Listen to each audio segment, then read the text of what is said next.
Year 2016. What is this being we are speaking about? I mean, is it a human being? An alien? What is it? Tony asked. It's just an entity that devours universes.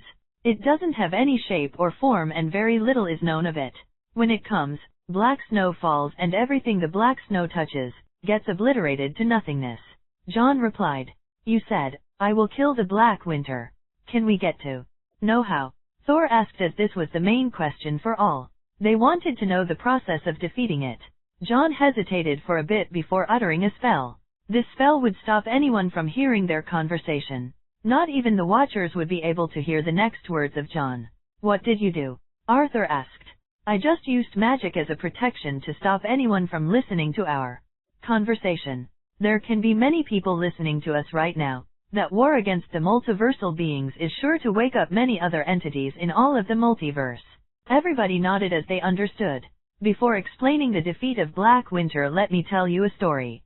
Present time Sai, an 18-year-old, only child of the family, living in Bengaluru, India. He had just come out of the movie theater with his friends after watching the latest Marvel movie Eternals. Before he had gone for the movie, he was excited because of the fact that after a long time, he watched MCU movie, and as an avid MCU fan he loved it. Despite that, after watching it he felt that the movie needed a more emotional aspect, yet he didn't have any prejudice against the story being an origin movie. Marvel hasn't produced any good origin movies recently except for Shang-Chi, which was debatable. Eternals could have been a good one, but it needed more depth. As Sai and his friends headed out laughing and discussing about the movie, they took the path to the nearest restaurant to have dinner, as the movie was a late-night show with his friends Robin and Akash found their way to a nearby anime-themed restaurant, which has been a new addition as anime or such genre is not so popular locally in the country as opposed to Japan. Man, MCU has finally stepped on the gate of gods. Sai said excitedly. Yes, and I can't wait for Galactus, if they have finally decided that it's time for him. Robin added, being a great fan of Galactus. The anime-themed restaurant had many posters of classic animes such as Naruto, Bleach, One Piece, and even recent anime like Kobayashi-san no made dragon posters outside the shop. As they were about to enter the restaurant, they suddenly heard a loud screeching noise. All of the three boys instinctively turned back to see what the noise was about, but what surprised them was the view of a yellow Porsche Cayenne, speeding very fast on its way towards their direction. At that moment, maybe it was his instinct, or maybe because Sai was a kind-hearted guy who thought more for others first, pushed the other two boys out of their way to save them. The car rammed Sai in high speed over the pavement and Sai was thrown away towards the restaurant. That glass doors of the restaurant shattered and he was slammed down. Before he could even experience the pain, he saw his vision blurring and cries from the friends and the people nearby. All he could think about before he closed his eyes was that he couldn't bid farewell to his parents, as he already assumed that he was going to die soon. But little did he know that his death will start a storm in the multiverse that nobody could have imagined. Chapter 2. Traveling to a new world. New York, 2001. An 11-year-old boy named John woke up from his sleep early in the morning. At first, he felt lightheaded and confused. He saw an extravagant bedroom with a king-sized bed on which he was sleeping. Posters of many newspapers on the walls with clickbaiting headlines can be seen from those newspapers. As the images of the room became clear, he turned his head to the right and saw a family photo beside his bed with the image of a typical Western middle-aged man with black hair and little white sideburns holding the hands of a small boy who had some characteristics of the middle-aged man. What happened? Wasn't I hit by a car? Where am I? Where is Akash and Robin? What is this place? Am I not dead? Did I survive the crash?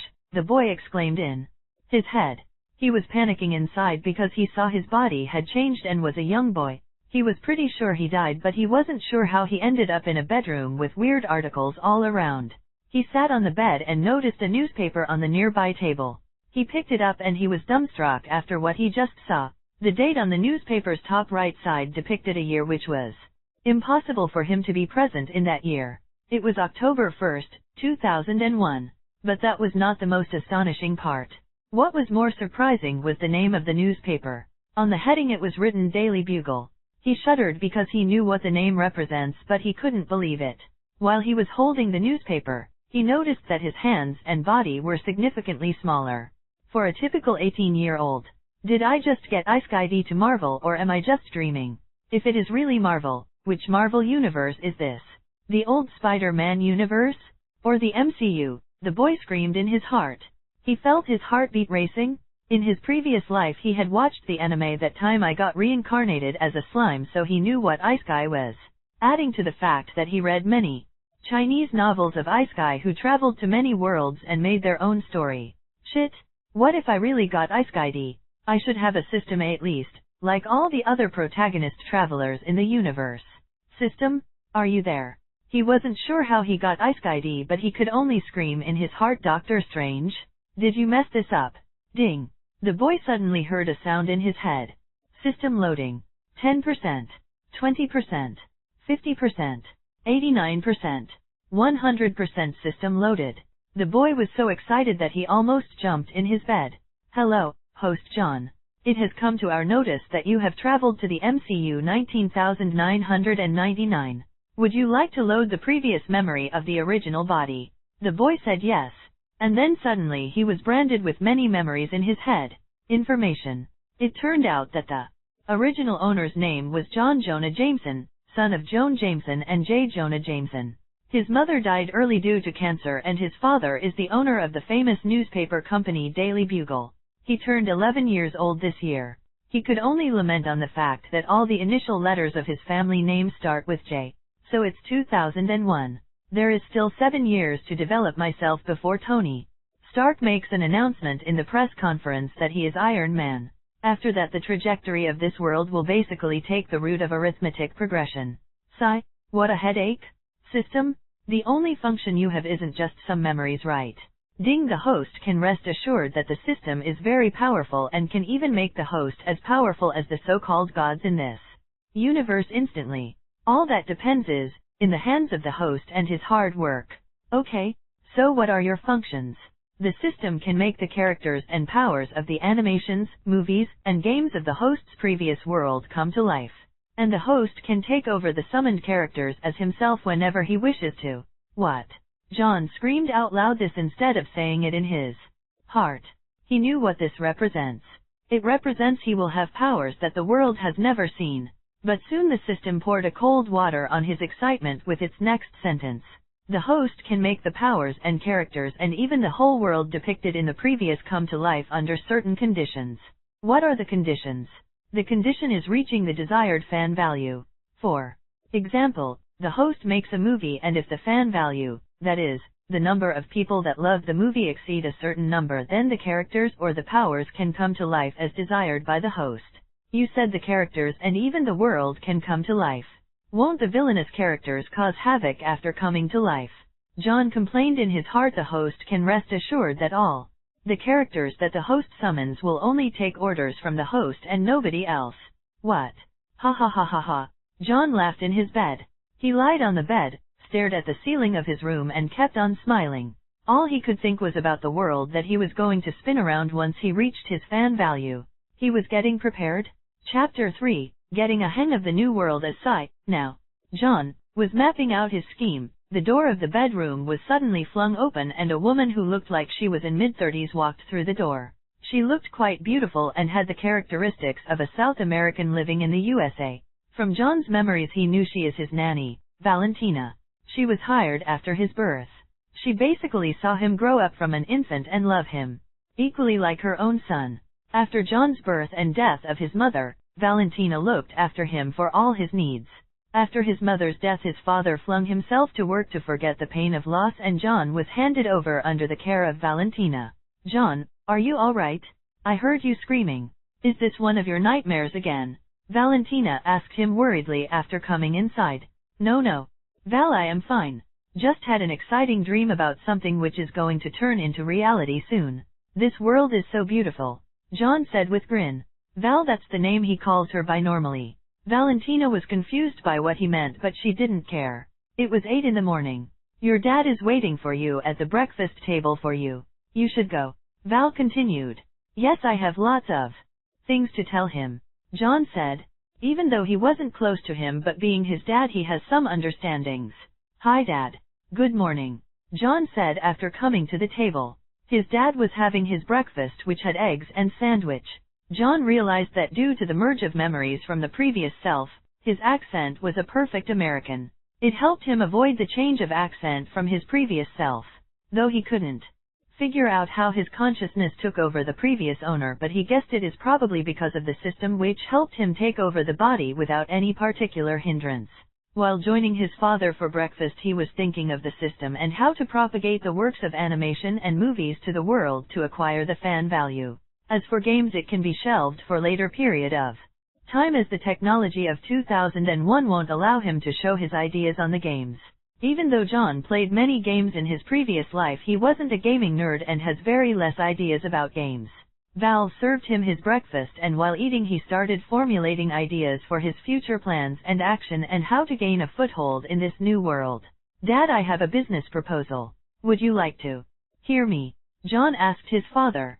Business proposal? What kind of proposal? A kid of your age has business ideas that you want to share with me? Well, that's a nice joke, Jameson said with a hint of sarcasm, as he was pretty sure a kid like John wouldn't have any good ideas that can influence him. You will be surprised, Dad. Don't worry, in a few days I will give you a story with avid drawings. If the story and drawing is good, promise me that you will help me make an animated movie, John said with confidence. Jameson was surprised by what he just said. He looked at his son and felt odd. It was as if there has been a change in his attitude, but he didn't give much thoughts to it. You kid even know how to draw? I have never seen you take drawing classes. And what kind of story a kid like you is going to create? That will be a surprise for you. Trust me, Dad, I can draw and you will see it soon. Just promise me that if you like the story you will help me make an animated movie, John said. I don't have that much money to sponsor your such weird fantasies, kid, Jameson said. Dad, please. I know you have such a huge company and you also have connections of Hollywood. Just this once. Introduce the story to a producer and a director, John pleaded. Jameson looked at his son and said, okay fine kid, if you can create some good drawings and a good story, I will consider. The truth was, Jameson couldn't help but feel a pit of guilt in his heart every time he looked at his kid. He couldn't take care of him much when he was little, but recently he couldn't help but feel like he should do something before it was too late. Letting out a deep sigh, he knew that no matter what his son came up with, he would at least give it a try. Maybe this would help make up for how things were just a little bit. Besides, it's not like it would do anything harmful, and he deserved a bit of creative freedom. After finishing the breakfast, he got ready for school, and his father, who was already in his iconic suit, left for work after saying his farewells to his son and Val. John now has a lot of work to do in the upcoming days, and he already has a plan in his head. Since he is 11 years old, he has just enrolled into the middle school. As soon as he left home, he could see tall buildings and wide streets with cars everywhere. In his previous life, he had always wanted to come to New York and travel around the world, and now if he can become powerful enough, let alone traveling the world, he can travel to the far-reaching universe. The weather outside was quite pleasant and it felt like he was back in his old city. But he knew that New York even receives snow, and his old city of Bengaluru never had such luck in this regard. He really thanked the gods for giving him another chance with life and looking forward to what the future holds for him. Chapter 4, School and Work. Lower Manhattan Community Middle School. That was the name of the school that John was attending. He lived in Manhattan, so the school was pretty nearby. It was among one of the prestigious schools in the city. At school he met his friend Jeremy, whom he had met recently, and sat by his side in the class. He remembered him from the actual memory of owner of the body. Since they had met only recently, they weren't so close, but it was fine by John as he has lots of other plans, and wasting his time with the kids was just going to bore him out. Even though physically he was 11 years old, mentally he was 18 years old, and he was pretty sure the class lectures for 11-year-old kids would just be very boring. So all he did during the class hours was not pay attention to the class, and eventually he was bored as his knowledge was way ahead of his age. He had already started making plans meticulously in his mind and took required notes that he needed to take up in the upcoming years.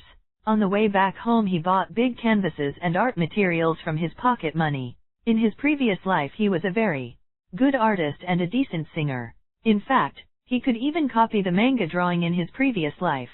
So he was confident that he could draw pretty good relying on his previous life. After coming back home he went directly to the computer. The computers of 2001 were a little old for his taste, but he didn't care much and started searching if there is any company named Disney. John soon found out that there is no such company, and he then put his mind to rest.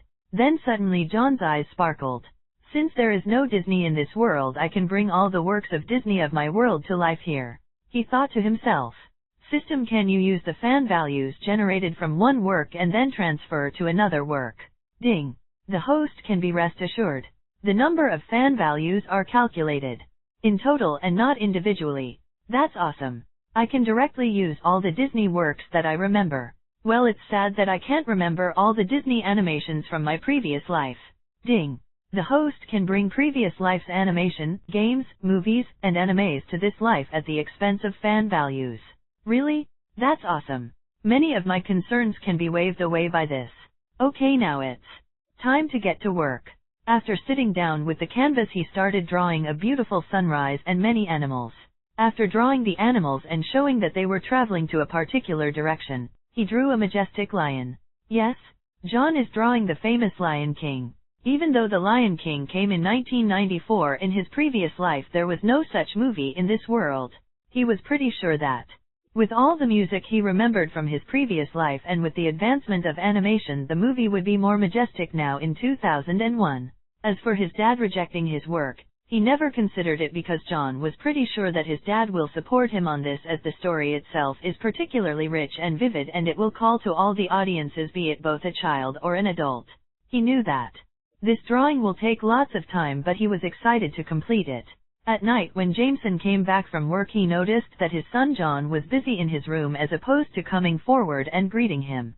He went to his son's study only to see him drawing diligently. When he came forward to see what he was drawing, he was astonished to see that there were many beautiful drawings made in the way of comics, but it looked more vivid and real.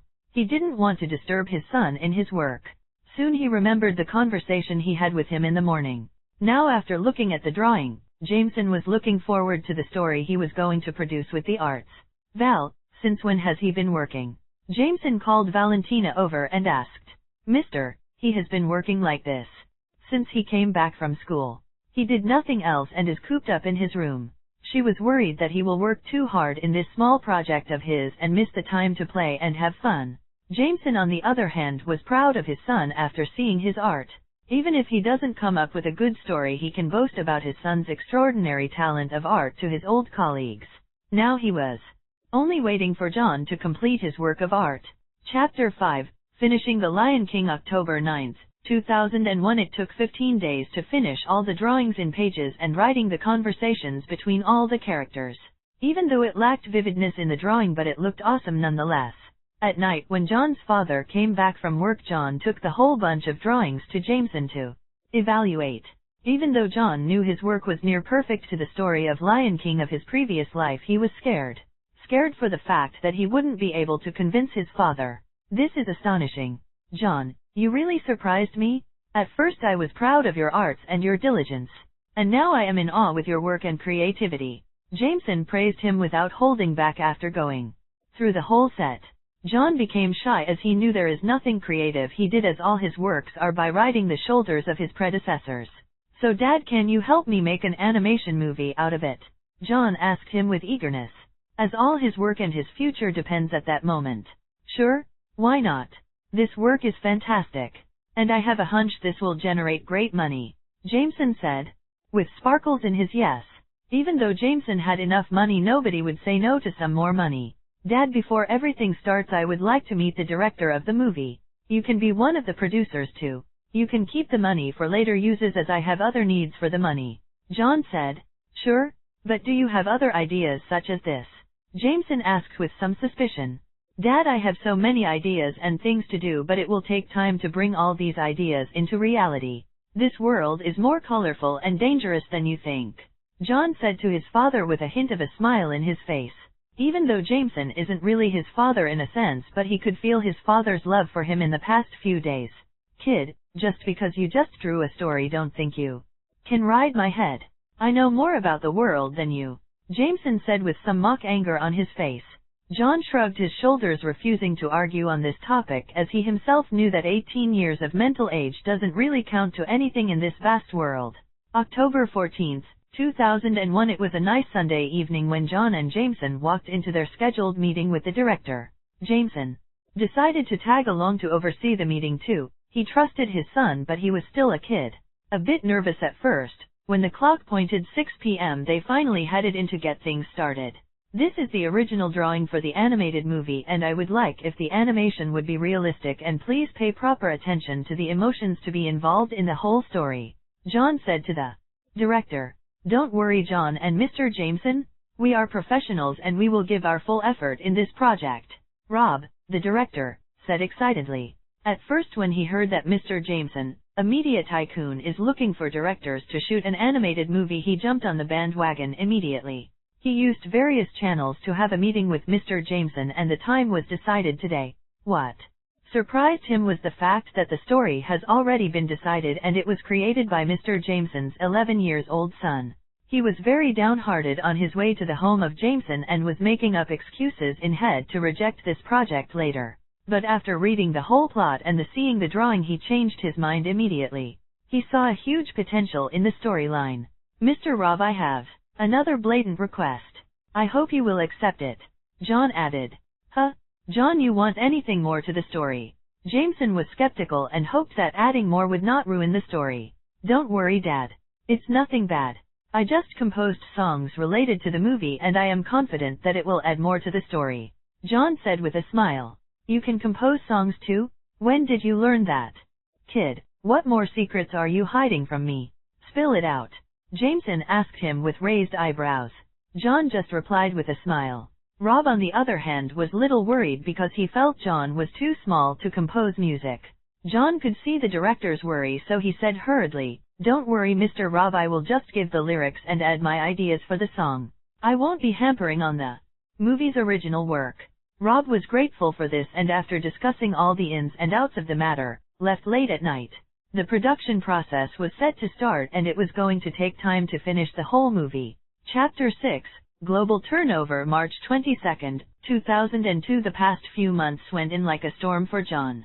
With all the running from school to the movie director and the music director, day in and day out was exhausting for a 11-year-old kid. Even though he was mentally older, at the end of the day it was the body which had to do the physical work. After months of hard work and some help, using the proper sound, background score, music, and voice for the movie, the production finally ended on March 22, 2002. John was excited for the movie to be released as he knew that after its release he will finally gain some foothold in this world. Even though that would only mean in terms of money, it was still good for John. Didn't Tony Stark always flex on the fact that he is handsomely rich? Didn't T'Challa, King of Wakanda, flex on the fact that he is outrageously rich in comics? Even though his money won't really matter in the grand scheme of events, but it will still be a start, and he had enough ideas of what to do with the money. On June 1, the movie was finally released after going through lots of post-production process. The director, Rob, was very happy with all the work. He gave his 100% to the movie and John had helped a lot in this regard. At first when he used to join him to see the movie production, he was skeptical as he felt that a kid shouldn't indulge in works of elder people, but pretty soon he was proven wrong. He soon realized that his inputs were extremely helpful, especially during the post-production process when the final cut was being made. His input was almost equivalent to gold. At some point Rob even felt that John had already watched the movie before and was directing the work like a prophet, but he knew this thought was hilarious. John would be astonished if he could read Rob's thoughts. Jameson would join in the production process whenever he had time but never interfered in any process as he knew that movie making is for professionals and not an old cot like him. As there were no proper internet and communication, the movie couldn't be publicized globally like the movies in the 2020s. Jameson still made sure that there was enough publicity in the States.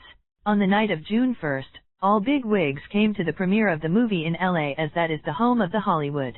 It was also John's first time outside the city of New York, and Jameson made sure that prominent Hollywood people joined for the movie. Being a media tycoon, he had a strong partnership with the people of the media company. John also invited his friends from school for the movie. Even though he has had very less interactions with them, he had not forgotten them. Many people were surprised by the fact that the story and many other works had the hand of John. They looked at Jameson to confirm if this was really true. After knowing this fact, many people had weird looks on their faces and were instantly skeptical about the movie, but still didn't think much on it. John knew instantly that not many people were positive about it, but it didn't matter to him at that point.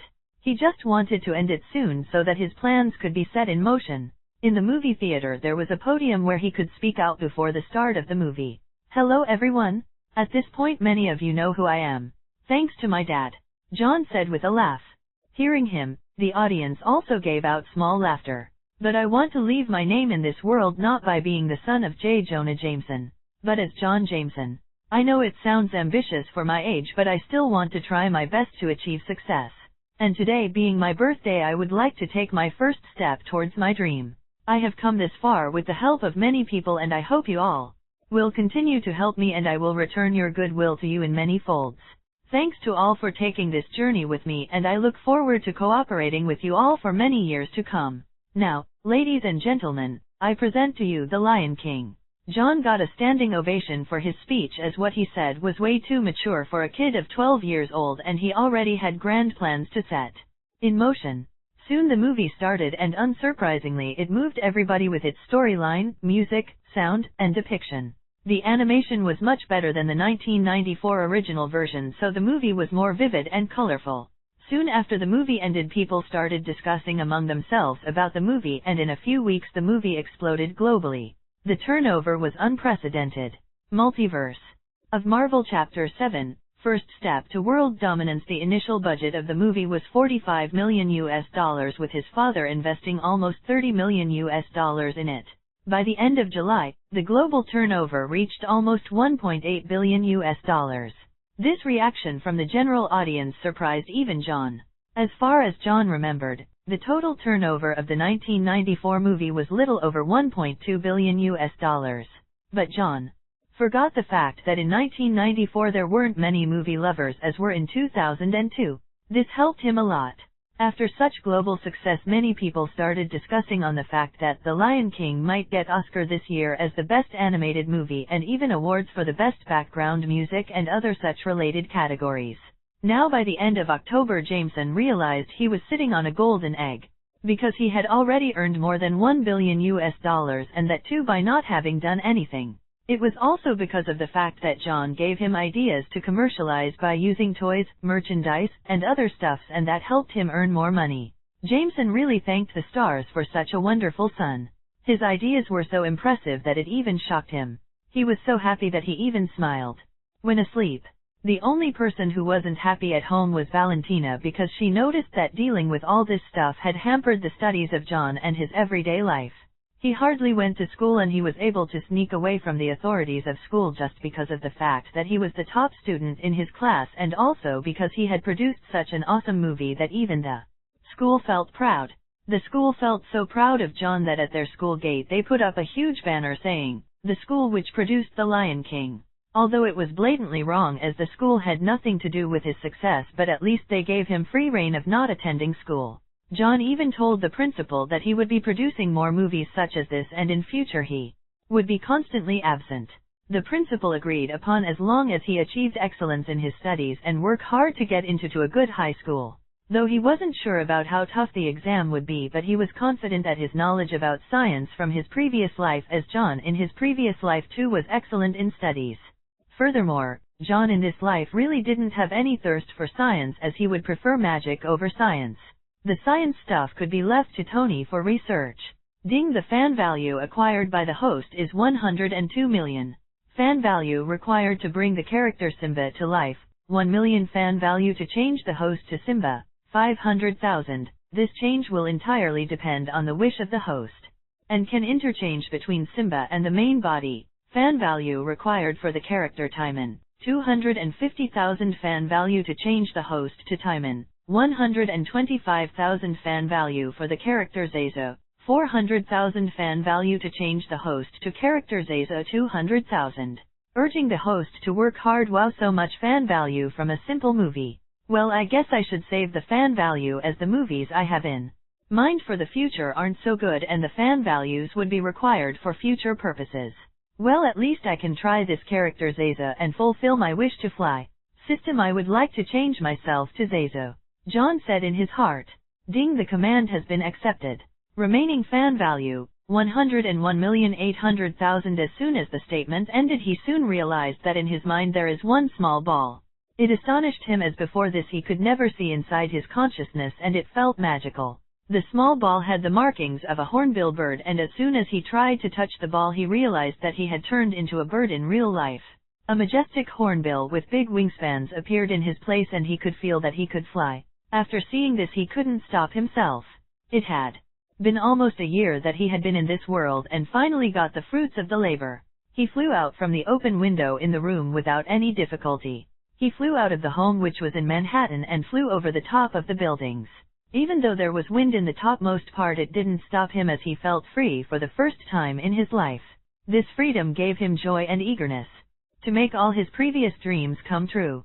He even got to see the famous Stark Tower from far, but he didn't go too close as he wasn't sure if Jarvis is already online. If he was, then it would be a headache. So he returned home after a few minutes. Chapter 8. Acquiring Companies. November 28, 2002. It was Thanksgiving Day. John and Jameson were supposed to have a sumptuous dinner at home, but John insisted on going to California on this day. Jameson and Valentina accepted his insistence and took John to California. John came to California only for one purpose, and that is to buy companies. Even though John didn't say anything to his father, but he did ask him to contact a local business lawyer so that he could make contracts easily and fast. After landing in San Francisco, they went to Silicon Valley. After coming into this world, John wasn't sure of what happened, but he soon realized that the internet has not evolved as the same as in his world. Even though there is Google in this world, but it hadn't evolved the way it should have. Well, it didn't matter, as there was the company of Google in Silicon Valley, and he could inject some ideas onto Larry Page, the current CEO of Google. After coming to the office, which by the standards of Silicon Valley was a small one, he had already asked the lawyers before to arrange up a meeting with Larry in the afternoon. J. Jonah Jameson, John, Larry, and the lawyer sat in the meeting room sipping coffee. Mr. Jameson, it is my honor to meet you and Mr. John, the avid creator of The Lion King. Larry said, smiling. Huh? Has the story of me being the creator reached here too? I don't think I have done such a huge work to gather the praise of an IT company's CEO. John replied. You must be joking, Mr. John. Even though your career path doesn't coincide the path of our company, but just the fact that you could create such an awesome masterpiece with such high imagination, you, Mr. John, is worthy of respect. Larry said. Thank you, Mr. Page, but you do forget that I am just an 12-year-old kid. John said. Well, if you want to be a big company like the other IT companies here, then I can take your companies to new heights. The heights that even you can't imagine in your life. John added with a smirk. Now it was the turn of Jameson and Larry's expression to change. Jameson felt surprised because he knew this smile of John. It meant he had a wonderful idea and it might bring a huge change, and Larry was surprised that John could even say such thing, because he felt that a kid of 12-year-old shouldn't know much of IT even if he is famous all over the world. All Larry cared about is if Jameson could invest money in his company and help the company become bigger. Mr. Larry, I have a proposal for you. I would buy your company's 70% stock and inject an amount of $200 million based on the fact that you will follow my ideas and execute it accordingly. John said with solemnness. Jameson and Larry were again astonished by this statement, because Jameson felt that such a small company shouldn't be evaluated so highly, and Larry felt that it was like an angel serving him a golden platter. Even though Larry wasn't sure of why John came to him with such extravagant proposals. As long as he could get the money and do nothing illegal, he would be fine with it, even if the ideas proposed by John were total bogus. But Mr. John, why did you come to me? We are just a small website creators and don't have such high value. Larry asked hesitatingly. Because Mr. Larry, in this whole world only you have the knowledge to execute my ideas. Don't get astonished, Mr. Larry. This is the truth. I have a bunch of ideas in my head and only your company can execute it efficiently. But I wish to settle the contract before we further advance into the negotiation. John said. After much thought, Larry asked to excuse himself as he had to ask the co-owners of the company. After about half an hour of discussion while John and the others took a walk around the office, they came to the meeting room again. Mr. Jameson, we would like to accept the proposal of Mr. John. I hope it would be possible. Larry said, as he knew the last word in this whole negotiation were the words of Jameson. Jameson looked at John, who was smiling at him. He shook his head in reluctance and said, "Sure, Mr. Larry. Shall we sign the contracts?" The contracts were drawn upon and soon all the required procedures were processed. It was said that the whole process could take quite a few days and John had no idea of the company's ownership. It was better to leave it to his father. Chapter 9, Acquiring Companies. 2. After the contracts were drawn open, John asked for privacy with Larry as he didn't wanted his ideas to leak outside the company. Larry understood this and made sure there weren't any hidden recordings or cameras. John then drew his ideas on the page with the most basic idea of using a search engine and showed how the engines should work.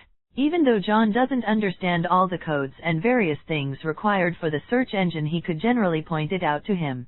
Larry, being an experienced guy, understood the main points instantly and probably got an inspiration because the other version of him in another universe had already made a technological giant out of a search engine. John also spoke about the introduction of YouTube, but he warned them not to introduce it early, at least till the point where Google has a strong platform and then they can work on other assignments. Larry was very grateful to John for sharing his ideas, as he could already envision of what his ideas was going to bring in this world. It was night by the time the whole process was done.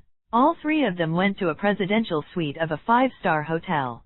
Valentina went to order food as it was traditional for the Thanksgiving Day. John and the rest were tired after all the traveling the entire day and after having a sumptuous dinner and thanking the gods, they all went to sleep, with John sleeping by his father's side for the first time. Even though it felt weird to sleep with someone else, John was too tired to care about, as it was his father's request. The next morning, the Jameson family took a flight to Massachusetts as he had another appointment with another famous guy on another universe. November 29, 2002 being the morning just after the Thanksgiving dinner, it was lazy with many people sleeping in their dormitories. But among them a young guy named Mark was eagerly waiting in a cafe shop outside the Harvard University. Soon two people walked into the cafe and sat beside Mark while greeting each other. "Hello, Mr. Jameson and Mr. John. To what do I owe the pleasure to meet you all?" Mark asked with a huge grin. John was looking at him from head to toe and trying to figure out if Mark was an alien, because there was an ongoing meme in his previous life which said that Mark was an alien as he looked weird. Well, John couldn't figure out if it was true or not, and it won't matter to him even if he were an alien. Yes, the Mark. Here is the famous Mark Zuckerberg of his original world. "Mr. Mark, we are here to propose business to you. Are you interested in hearing us out?"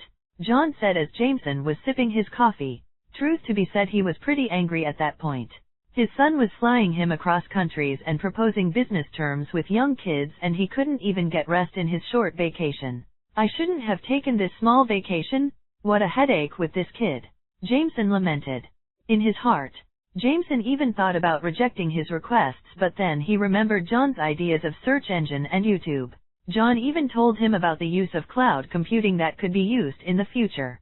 Just these ideas alone shook his world, as he knew what a search engine could do to this world and the idea of YouTube and cloud computing. At times he wondered if John was really his child or an illegitimate child of Tony Stark, because only Tony could come up with such weird and fantastic ideas. "Mr. Zuckerberg, I would like to help you create a social media platform like Napster, but on a much broader and larger self. I will be happily investing an amount of $100 million while acquiring an ownership of 70% stocks of the company that we are about to create," John said with a smile. Mark just froze on the spot after hearing $100 million. That was a huge amount of money for Mark at that point of his life, and he just shuddered thinking about it. After a few seconds he calmed down.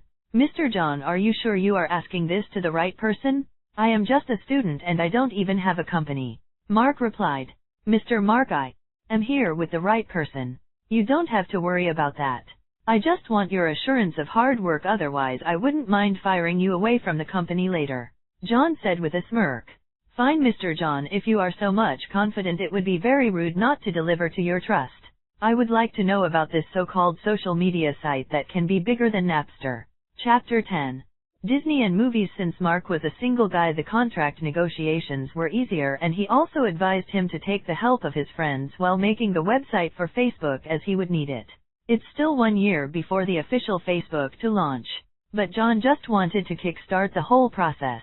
Also, John asked his father to acquire all the remaining stocks for Amazon, as that too would be a very big company later. In 2002, Amazon was just taking its baby steps and many people would be happy to sell their stocks. Of course it should be done very silently, otherwise the market price will fluctuate because of it. Jameson assured to John that he would do it as he was using the money from the turnover of The Lion King. John knew that these small moves of him would solidify his position politically in the future so that no government could even think of toppling his empire later, as they tried to do so with Tony in his previous universe. Tony had support of S.H.I.E.L.D. but had no one to rely on. He could only rely on himself and his prophetic knowledge. By December 1st, all three returned to Manhattan as John had to start working on his new projects. And Jameson too had to return to his work. John as usual joined school and worked on new movies such like Toy Story, Aladdin, Beauty and the Beast and such other animated movies.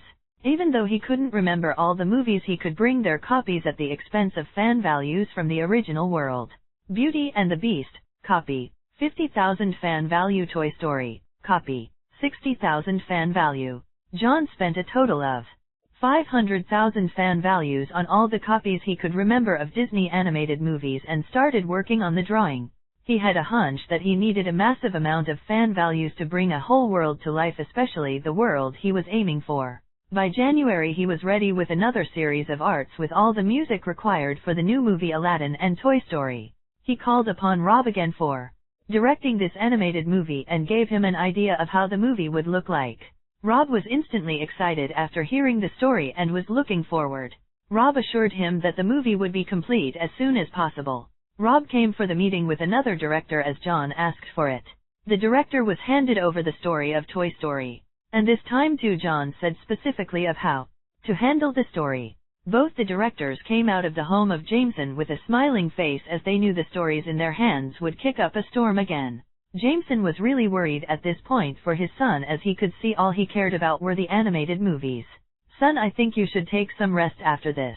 You have worked hard the past month," Jameson said with a heavy heart. He hoped his son wouldn't become a workaholic like himself and give less time to his family. Jameson always blamed himself for not noticing the cancer of his late wife due to his overwork. By the time he realized it was already late. John could understand his concerns, but how could he tell him that if doesn't work hard now it would be too late for him in the future and his destiny wouldn't be in his own hands? He could never allow such thing to happen. "Dad, don't worry. It isn't a lifetime work. I just need a strong platform for myself to work upon in future and live life the way I dream upon," John said. He could even see the concern in Val's eyes too, but he couldn't say anything now. Only time would judge of how correct his decisions were now. "Dad, how about starting a new studio company? Like the ones in Hollywood?" John said after thinking quite a bit of time. "You mean like the Warner Brothers?" Jameson said as he surprised by his idea. "Yes, Dad. We can't always go to other studios for proper management. You can spearhead this whole creation and leave it to proper management for all my upcoming works. I could just direct some artists and animation experts for all my works and my burden will also lessen down," John said sincerely. "That's a good idea. What will you name the company since it's your brainchild?" Jameson asked. "How about the name Disney?" John asked with a smile. Chapter 11, The Oscars, March 22, 2003. Today at Union Station in downtown Los Angeles there was huge traffic. All luxurious cars were arriving for the red carpet of Oscars.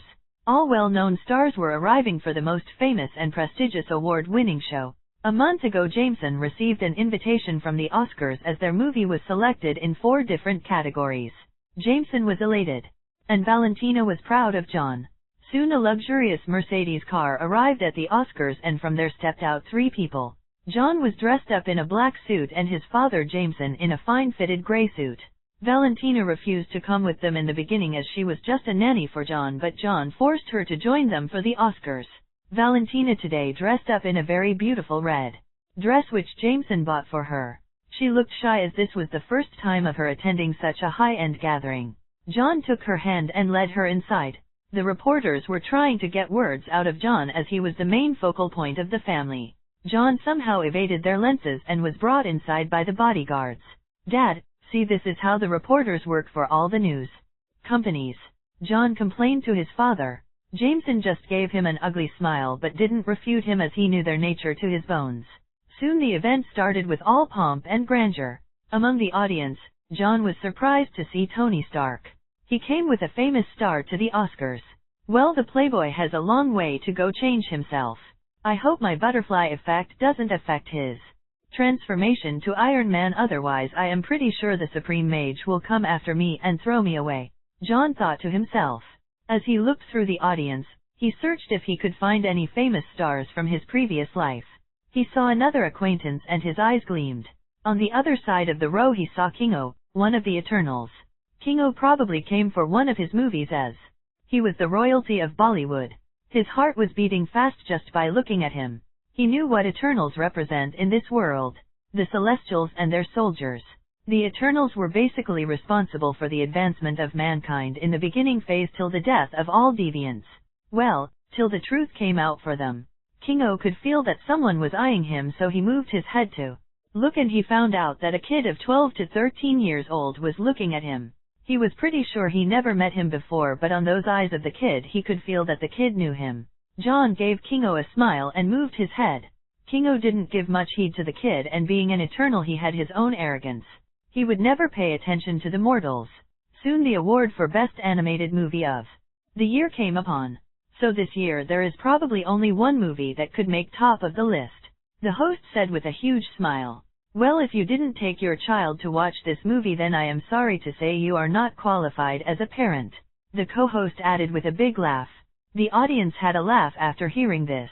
Well, there is no suspense in this category for sure. The Best Animated Movie goes to The Lion King. May I please welcome Mr. John to the stage.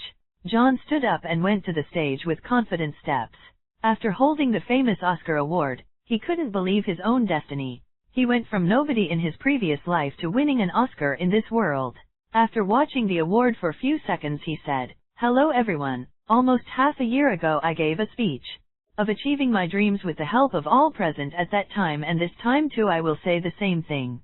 Thank you all for helping me in achieving my dreams, and hope you all will help me on this journey, and I promise you that I will continue to entertain you and bring you joy and happiness. With that being said, here is a glimpse of my future works. Hope you will like it," John said, and immediately the lights of the whole hall went off, and the screen at the other end of the stage lit up, and soon pictures started to roll over on the screen. It was the trailer of Toy Story and Aladdin. It was lifelike and people cheered for the upcoming movie. Even though the works of these movies aren't finished yet, they will be in movie theaters soon. I will again thank my father, Val, the directors, and all of you who have supported me and wish to continue this journey further. Thank you. John completed his speech with that.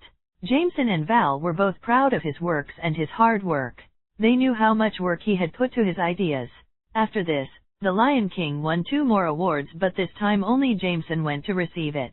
He even gave a speech saying that his son might become richer than him before he turns 18. All laughed at this joke. The ceremony ended with an after-party, and John even talked a little with Tony but didn't say anything for fear of butterfly effect, and kept his distance from Kingo because he felt vulnerable in his presence. Chapter 12. To Japan, September 1, 2003. After the release of 2 animated movies of Aladdin and the Toy Story, people applauded, saying these were one of the best animated movies. In these few months Disney was finally established, and it had the same logo like it had in the previous life of John. John even started searching for Bob Chapek and Kevin Feige to take over the helm of Disney when the time was right. Ding, total fan value achieved, 150,800,000, urging the host to work hard. Even though the fan values weren't the same like The Lion King, he was happy about it. He earned a lot from these 2 movies, crossing the mark of $2 billion. Soon he brought some copies at the expense of some fan values. These copies were important for the next phase of his plans. In the morning of September 2nd, the family of 3 went to Tokyo. Jameson was surprised when his son asked him to take him to Tokyo. He didn't know what plans he had, but he still supported him on his ventures.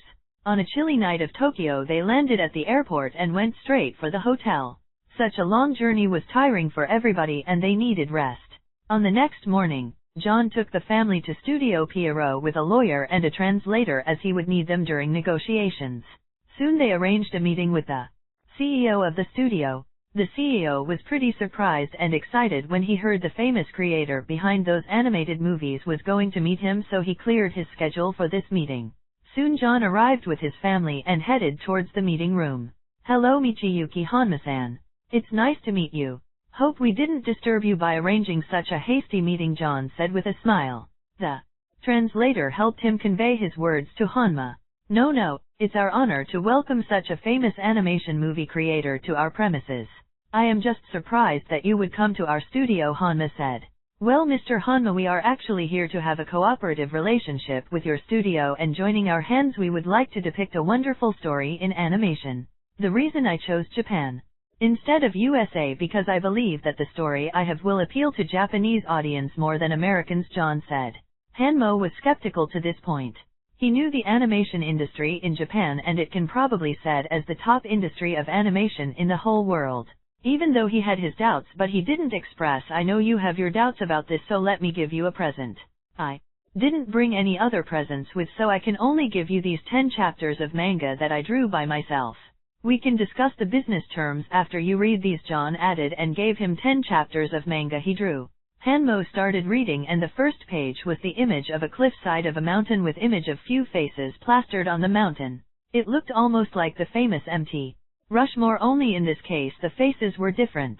He then saw the image of boy with cat-like whiskers on both sides of the cheeks, and he was drawing all kinds of weird faces and signs on the faces of the mountains. Yes, this is the famous story of Naruto. John knew that in order to be on top of the world he needed a strong background. And after much contemplation he chose the story of Naruto. Because he was afraid of choosing Bleach, as the world of Bleach might coincide with Hell Dimension. He wasn't sure if this world had Mephisto or even the real goddess Death, and the world of One Piece is too complicated and the story didn't even finish, so he chose the world template of Naruto. And he had a hunch that the cost of Bleach and others will be costlier than Naruto. John knew that for bringing the whole world of Naruto to Earth it would start a storm, but he already had a plan from the beginning to fight this in a peaceful way. John also speculated that bringing the whole world would cost him a lot of fan values, but he was ready to pay the price, and no matter how much time it took. Hanmo read through the chapters and he understood that this story had a huge potential. Soon he decided to accept any kind of proposal because he knew that if the story went right it would be world famous. Hanmo believed that John would already have the whole story in his mind, and he trusted his own judgment for the story submitted by John. "Mr. John, we would love to negotiate with you for acquiring the rights to make an animation of the story," Hanmo said with sincerity. "Sure, Mr. Hanmo, we would love to cooperate. Disney and your studio will cooperate in this regard. Your company will have full freedom to make the animation, and Disney will only be responsible for its publication globally and other merchandise associated with it. 60% of the profits would be for your studio, and this deal would continue even in future animation works. How does that sound?" John asked Hanmo. Chapter 13, Accumulation. Hanmo was overjoyed when he heard about this. Only a fool would refuse such a lucrative deal. He could already see lots of money coming in with this venture. "I would like to add that I will also input some music and songs in this series of animation, and the series will come out seasonal-wise as opposed to regular episodes every week. This will keep the audience engaged and refrain ourselves in adding fillers in the animation. If you would like, you can make up your own side story and make it as a movie later. Of course I would also be on the helm of it, as I don't want to ruin its story," John said. He really hated the fillers and weird flashbacks just to fill up the screen time and milk the story further. John always believed that doing this would downgrade the story by a lot. He didn't wanted to smear the legacy of Naruto in this life. At the end it was never about the money, it was about the fan values. He would never negotiate with anyone when it came to fan values. Money was just a way to keep some people away from behind the scenes. The contract was soon drawn up, and John said to Hanmo that he would send all the relevant details, drawings, and directions soon, in a few months.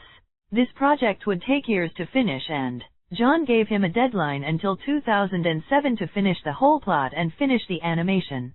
John also said that they could publish the manga too in the stores of Japan. Hanmo happily agreed, as it would generate more expectations from the animation. He was looking to the bright future and cooperating with Disney. After taking a mini vacation in the country of Japan and admiring the rich culture and landscape of Japan, John and his father returned back to their city. John wanted to spend more time in Japan, but he knew he had loads of work waiting for him. Soon after coming back to New York, he started his daily life again as usual. He had been running around a lot and finally he could take a small breather. Even though he still had to draw every day, it wasn't so hectic as it was before. He hired some local and even Japanese artists to draw for him every day while he just directed the details for them and added the story to it. August 4, 2006. It had been 3 years since he introduced Naruto to the world, and it was not astonishing that people loved it. What was surprising for John was that the story of Naruto became famous in USA too. John thought it was because of the fact that Disney was behind the production of Naruto. Even though it was produced in Japan, the main person behind the story was John himself. Naruto's story appealed a lot to the audience, with the story of a boy who was ostracized just because he had a powerful demon inside him to being a hero. His sacrifices, his love for his friends and the enemies he had to face made the story enriching. What surprised the people was that the line between good and bad became blurred as Obito wanted to unify the world to bring eternal peace, and for doing that he was ready to sacrifice freedom. John even wondered at that point if he had given more ideas to Hydra, because Hydra and Obito's dreams were interrelated. Of course, the real reveal of Madara wasn't released, as Madara was John's favorite character. Even though Hydra would never pay attention to such flimsy animation which had no value in real world, but the logic behind the whole story had appealed to the high levels of Hydra. Alexander Pierce, after reading the whole report and understanding the gist of the story, had even thought of trying to recruit John, as the story was created by him. Finally, after a lot of thinking, he refused to recruit, as at the end of the day, the hero of the story was Naruto, not Obito. In these 3 years, Disney produced stunning animated movies and the studio grew from few workers to hundreds of them.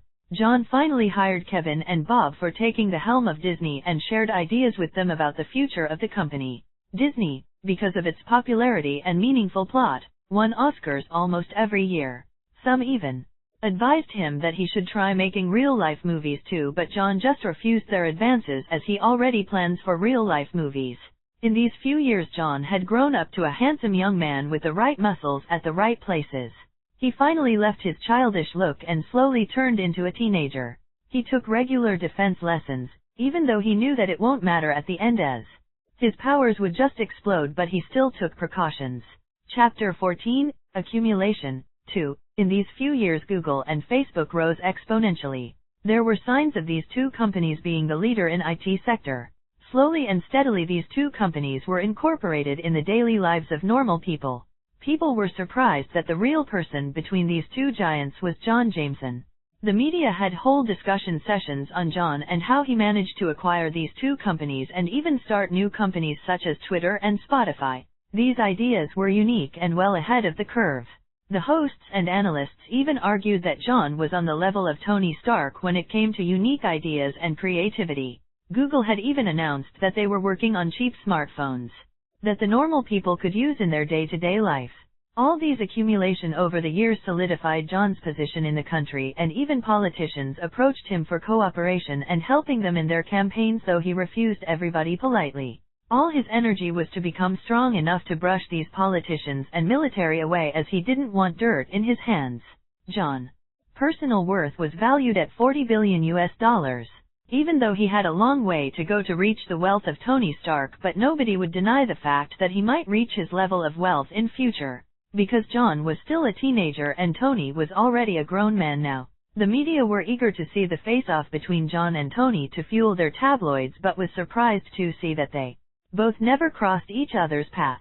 John used a majority of his wealth to make Daily Bugle more modern and a larger part for charity for old people and children from all over the world. This earned a more goodwill from a huge population and in turn helped John in propagating his works via Disney and thus earning more fan values. In fact, the rumors in the media had started that John would soon be given Nobel Peace Prize for his work for humanity and making the lives of ordinary people easier and better. Ding total fan value, 1.5 billion. Over the years he had collected lots of fan values, and it was all thanks to his movies and the story of Naruto. What came as a joy to John was that every episodes of Naruto gave new fan values to him. After asking the system, he understood that every episode's fans value would get renewed in the next episode, and so every episode gave him huge number of fan values. John was overjoyed because when he saw the required fan values for Naruto, he almost crumbled at that point. Ding fan value for bringing Naruto, 9 Tails mode, to life, 250 million fan value for the host to change to the character of Naruto, 125 million fan value for bringing Sasuke, Eternal Mangekyo Sharingan mode, to life, 250 million fan value for the host to change to the character of Sasuke, 125 million. Fan value required to bring the whole world of Naruto, 1.7 billion. The host can't bring all the characters as the story hasn't finished in this world. After seeing the fan values he was really tempted to get Naruto and Sasuke out, but he knew better. It's not time yet. He wasn't sure if the Sorcerer Supreme will open the portal and come to throw him away, so before he was perfectly sure he wouldn't take any dangerous steps. John felt that he wasn't much behind in bringing the whole world of Naruto to life. And he could realize his dream soon, but before that he would have to make sufficient preparations. After much contemplation and thinking, he finally chose upon a movie which would help him in his daily life and help him against those who would try to spy upon him in future. Actually, even sometimes John felt he was being spied upon, but he could only passively ignore as he wasn't strong enough to fight against those people. He guessed that it would be S.H.I.E.L.D., but he wasn't sure. In fact, he feared that it was Hydra, but soon noticed that there was nothing unusual and he ignored it. Hydra probably wasn't ready yet to show its face, and he was not dangerous enough to bring the Winter Soldier out. And probably Zola didn't care about him, as his name would fall among the names in the Insight Project. In addition, now there was S.H.I.E.L.D. looking from far, so Hydra didn't take any rash decision. Finally, he announced to the management of Disney that he would be directing a science fiction movie which wouldn't be an animation. This surprised the management, as they always felt that their boss never cared about real stories. This brought a smile on their faces because they always felt that they could expand more, but their boss never let them take this step. Bob was ecstatic when he heard this from John and arranged a meeting immediately. Chapter 15, Directing a Movie. The morning of August 5th, there was a meeting between John and the management of Disney for a new route to the company. This time only Val accompanied him, and Jameson didn't join as he felt his son was big enough now to take major decisions. Early morning he came to the studio and met with all the senior management, and they all settled down in the meeting room. Well, as I have informed earlier, the company will now start creating sci-fi and even real-life movies. But the story and the script of the movies should always go through me. Mostly the scripts will be proposed by me, and if any of the script writers hired by the company comes up with a reliable story, I will consider it, John said. Disney was always controlled solely by John, as he didn't want any public or outside interference. He had the last say in the studio, even though Bob looked after all the management issues, but the final say was still under the hands of John. I know that you all have been too eager for this, so here I have a story for you. And to inform you that Kevin will take a new role in the company as the head of a subsidiary of Disney. Disney will never interfere in the works of Kevin. Disney will only be responsible for providing funds and required team to execute his plans, John added. This new information surprised all, even Kevin. Though John once mentioned him vaguely that he had other plans for him, but Kevin didn't expect that he had such a grand plan for him. Having a subsidiary would give him total freedom and he could do anything he wanted. This was basically a dream job for him, from being a small producer to taking the helm of a subsidiary of Disney. Though he wasn't sure what plans John had for him, but he was looking forward to it. Bob didn't give much heed to this new command, as at the end of the day Disney would still be the boss. After that, Bob started looking through the script, and it excited him instantly after reading the whole plot. Such ambitious project had never been taken before by any studio, and he was sure that if he could execute it perfectly, it would be a super hit movie. This movie would require a huge team of VFX artists, but Disney now had a huge command on many companies and had huge influence. It would be easier to hire good VFX artists. I know this movie doesn't have much potential like the other animated movies, but this could be considered baby steps. You can choose any director, but the final cut of the movie should pass through me. And yes, don't put too many explosion scenes on the movie. Try to make it little realistic but futuristic enough. I have already drawn all the characters and even some glimpses of the fight scenes, John said. And yes, finish the movie in 6 months, and that's non-negotiable, John added again. Bob and the others were now accustomed to his tight schedule and didn't complain. Sometimes Bob wondered if John was haunted by something, because he always gave them very tight schedule and it always felt John would run out of time. After the proper discussion on the movie and the whole process, everybody left except Kevin. John wanted to speak to him privately. Kevin, I would like to introduce to the story of a new theme. I would like you to be on a helm of a huge project, and this would include superheroes, John said to Kevin. Superheroes? Like Captain America? Kevin asked with raised eyebrows.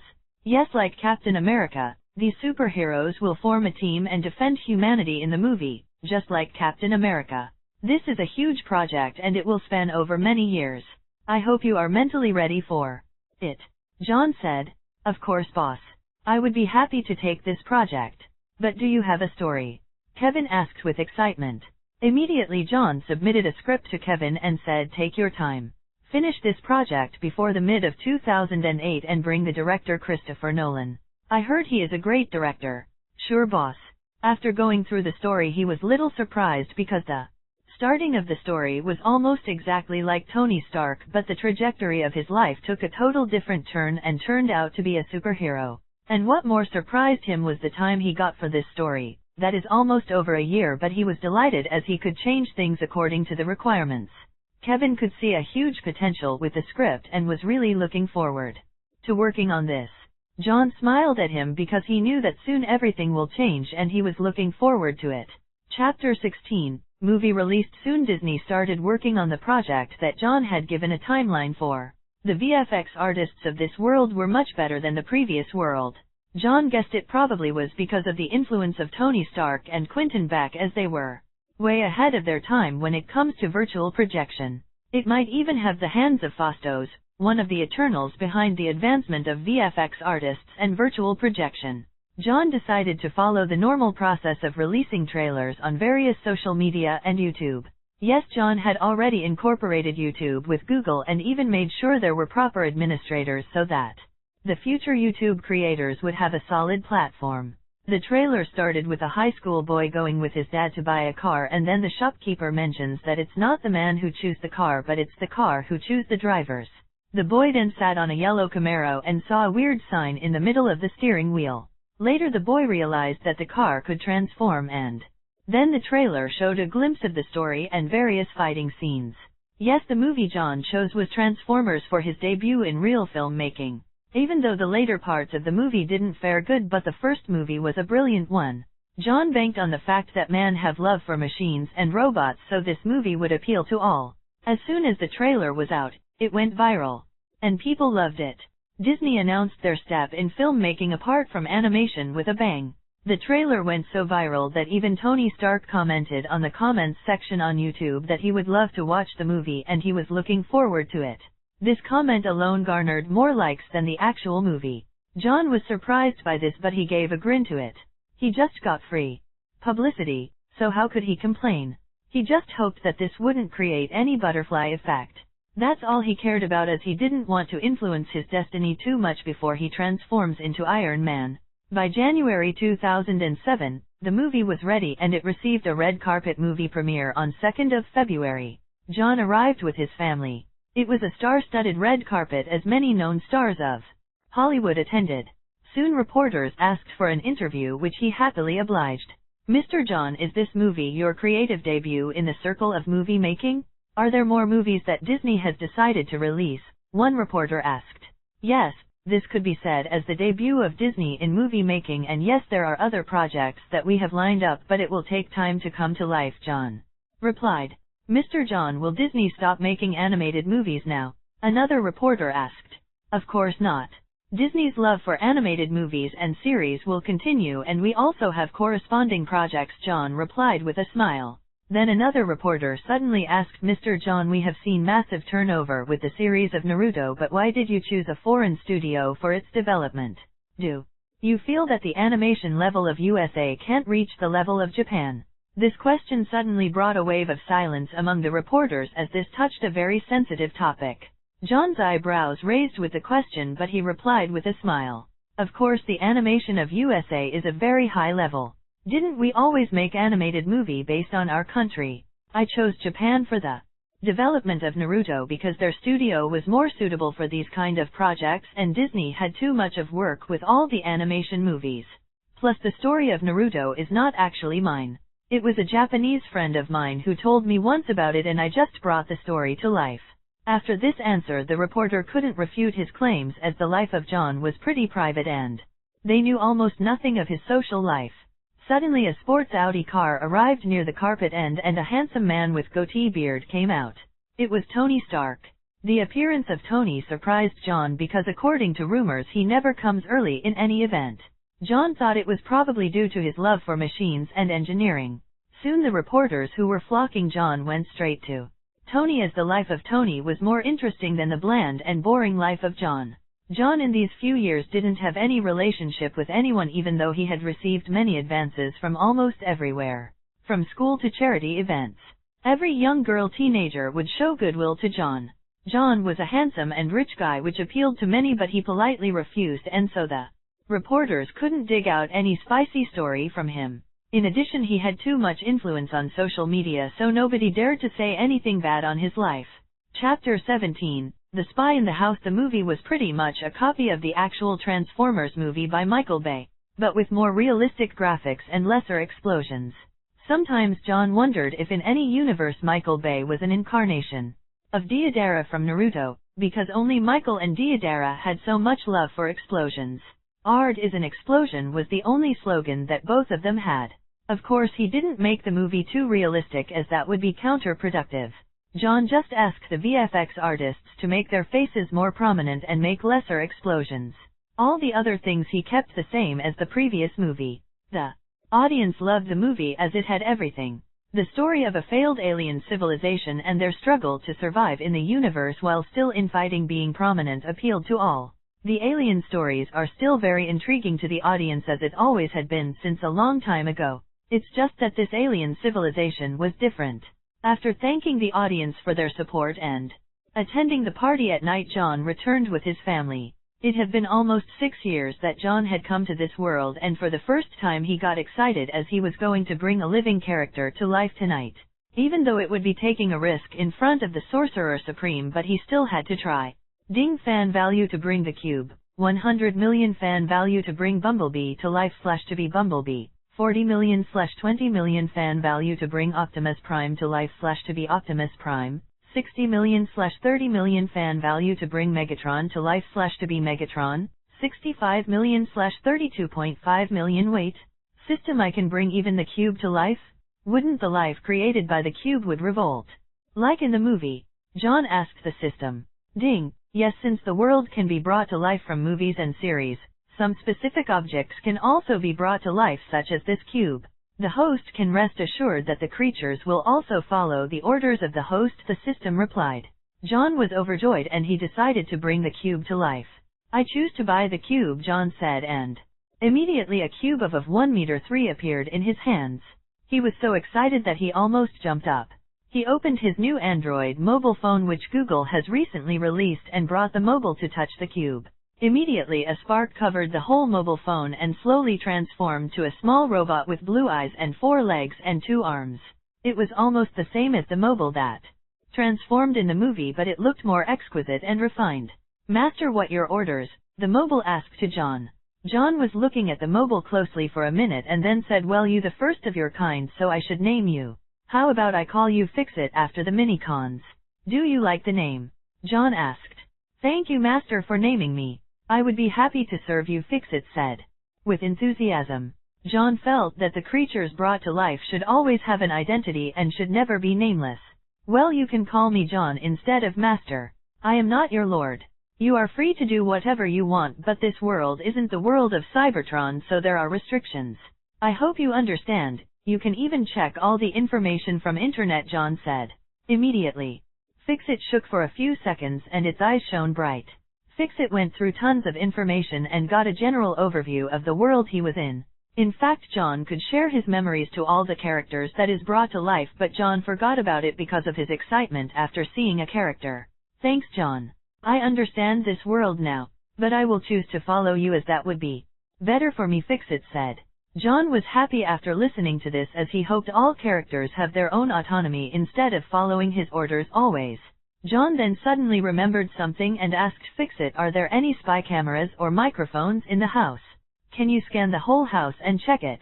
Fix-It's eyes suddenly became extremely bright and turned a total 360 degree and then said there is one small microphone at the living room at the corner of the top right shelf. It can probably listen to most of the surroundings but its range can't reach to the room we are in right now. John, do you want me to disassemble it? Fix-It asked with eagerness in his eyes and transformed its hands to sharp blades. No, Fix-It, I would deal with this. You can change back to mobile and only transform when you are alone with me. If you have any information to pass you can generate a text in your screen or call me like its normal function, John said hurriedly. Chapter 18, Sorcerer Supreme. After coming out of his room, John went straight to the family room and according to the directions, he went near the shelf and found a small microphone pinned to the wall. He took it out instantly and crushed it under his leg. Even though he figured out that it might be S.H.I.E.L.D., he didn't like being spied upon 24/7. I mean, who would even? After going back to his room he went to sleep as he was tired after all the work. Since their wealth had been accumulating fast and steady, Jameson finally decided to spend on luxurious goods and services. The next day, John asked his father that he would like to buy a yellow Camaro like the one in the movie. Jameson was confused by this weird request as John could buy more luxurious cars with his money. But he didn't refuse as John asked for something on rare occasions from him. So they drove directly to a Chevrolet showroom and picked up a yellow Camaro. Because of all the advertisements from the trailers, Chevrolet's sales of yellow Camaro had gone up and even Chevrolet had a deal with Disney in this regard. After going through all the necessary credentials, John himself drove the car out of the showroom. He was going to bring Bumblebee to life and he needed an alias for this. This yellow Camaro was going to be perfect. After coming back home, Val and Jameson went back to their respective works. Even though Val didn't have to take care of John anymore, but Jameson let her work for them as she was an integral part of their family. After coming back to the garage, John immediately spent 40 million fan values to bring Bee to life. As soon as he commanded Bee to appear in front of him, there was yellow-colored humanoid robot of almost 5 meters. It was so tall that it had to crouch down so that it didn't hit the roof. Before bringing Bumblebee to life, John made sure there were no cameras or microphones nearby. If any information of Bee leaks out, it would cause a storm and even his empire wouldn't be able to help him stop this. John sighed after looking at Bee and immediately shared his memories and thoughts to Bee. Hello John, it's nice to meet you. Thanks for bringing me to this universe, Bee said. John didn't want to tell him about the system as that was his core secret and he wouldn't tell anyone even if it were his summons. Hello Bumblebee. Is it fine if I call you Bee? John asked. Sure, all my friends call me that. Now what do you want me to do? I can't just crouch down in this garage always, right? Bee asked. No Bee, there is a yellow Camaro here which you can scan and transform to. Be sure to copy even the license plate number, John said. Bee scanned the Camaro and immediately changed into a yellow Camaro car. Now John had a new headache to deal with. He now has 2 Camaro cars and it would be impossible to explain the reason behind same license plates. He was thinking if he should tell him some of his secrets, because in the future it would become more apparent. Well, till he asks me about the situation of my cars I would keep my mouth shut, John thought to himself. After seeing the transformed Bee he entered inside the car and tied his seatbelt as had a place to be. Bee, take me to 177A Bleecker Street, Greenwich Village, John said. Sure, Bee replied without any thought and soon the car self-drove out of the garage. After driving for almost half an hour he finally arrived to the address. He looked at the huge building in front of him, the famous New York Sanctum.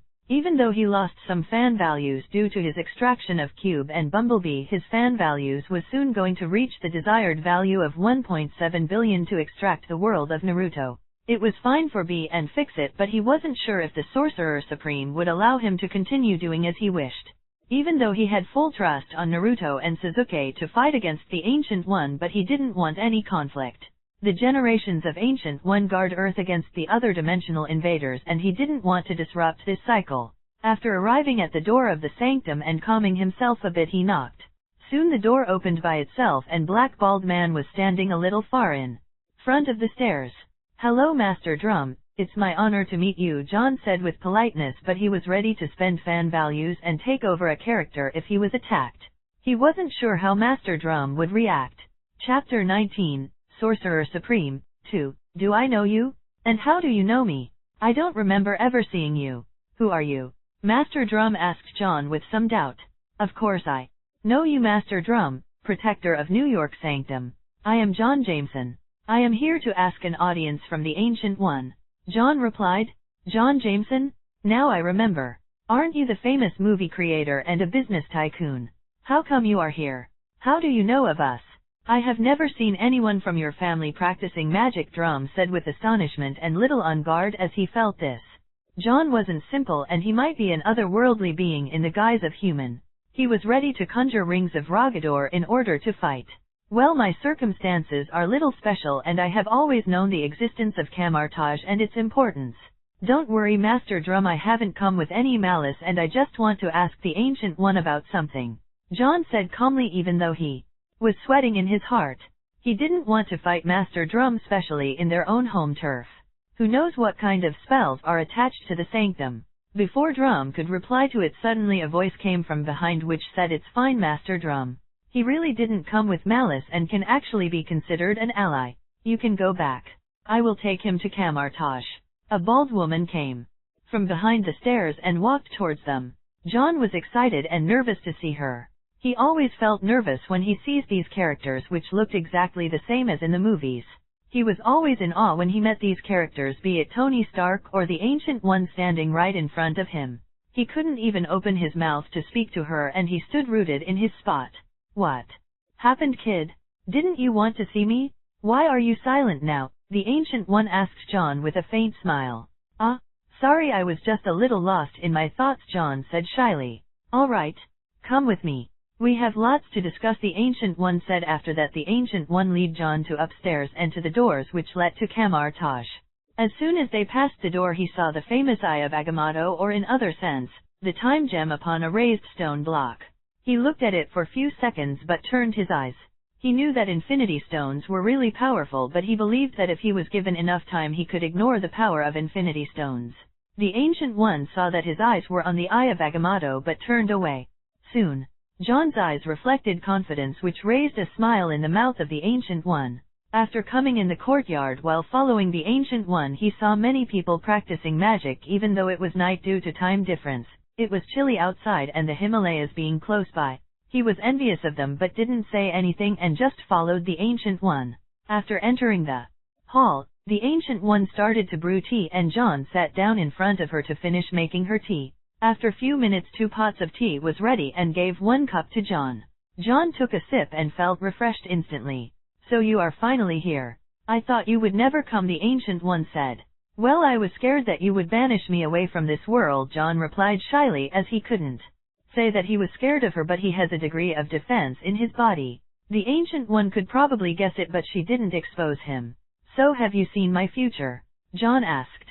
The Ancient One smiled and said yes and no. "I can never see your future. It seems like there is some powerful entity preventing me to see your future, but I can see your influence on various people, so I know you have no malice to Earth.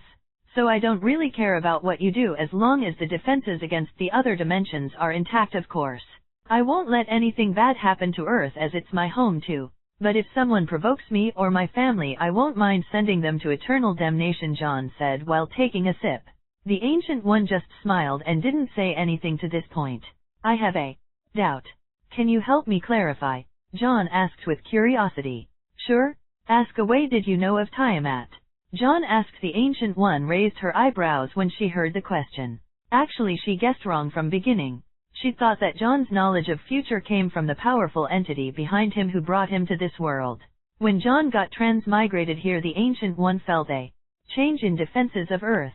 Chapter 20, Sorcerer Supreme, 3. She checked multiple times to see if there was anybody who invaded but didn't find anyone.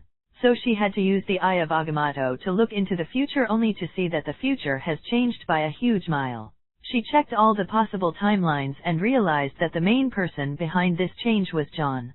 Even though on possible timelines John never turned against Earth, she still had to check on John herself as to judge his character. So the Ancient One started spying on him from the mirror dimension, and after a few days of spying she realized that John was a decent guy from heart, loved his family and had very interesting ideas. So after that she stopped paying attention to him. She didn't know that all the knowledge of Future came from movies in his previous life, and the powerful entity behind him was not even a living thing. It was just an overpowered system. Yes, I do know of Tiamat. But that is the headache of Strange. Not mine, the Ancient One said with a mocking smile, as if she was having a laugh on the future problems of Doctor Strange. John was dumbfounded by seeing this side of the Ancient One. He wondered if all the Sorcerer Supreme has such weird character. Well, after leaving his thoughts in the back of his head, he sat straight and came to the topic for which he really came all the way from home. In a few months many other worldly powerful beings will enter Earth. They are friends of mine. I hope you won't stop me. John was serious. He was scared that she would reject, but she gave a reply he never expected. You can bring anyone you want from other universes. It won't really matter to me as long as they don't hurt the defenses of Earth and the sanctums, the Ancient One said with a smile. That is of course. I can even ask my friends to help you guard the sanctum if you allow us.